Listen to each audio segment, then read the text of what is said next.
இருக்கு, அதுல பங்கு கொடுங்கன்னு. என்ன தைரியம் அவளுக்கு?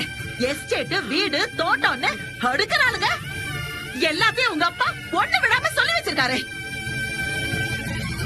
எல்லாத்தையும் சொன்னாரே, நம்ம கையில எதுவுமே இல்லன்னு சொன்னாரா? சொன்னாரா?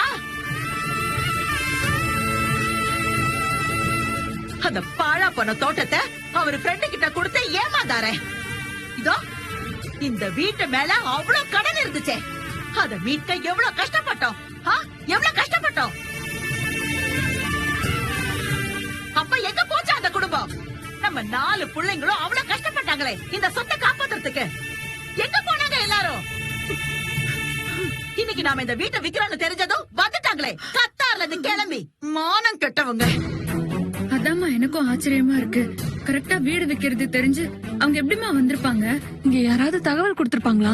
நம்ம வீட்டை விக்க போறோம்னு நம்ம சொல்லாமையே பல பேர் தெரிஞ்சு நம்ம கால் பண்ணாங்கல்ல, அந்த மாதிரி யாராவது சொல்லிருப்பாங்களா இருக்கும்.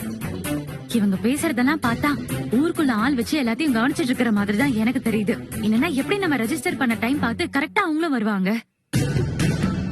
நாம கஷ்டப்படும் போதெல்லாம் இதுங்களை காணோம். இப்ப அதுங்களுக்கு கஷ்டம் வரும்போது நம்ம உயிரை வாங்க கிளம்பி வந்துருச்சுங்க. ஆமா, நீங்க கொட்டி கிடக்க பாருங்க. அந்த ஆளு கோடி கோடியா சம்பாரிச்சு வச்சுட்டு போனாரு. அதுல இருந்து கொஞ்சமா அள்ளி கொடுக்கறதுக்கு.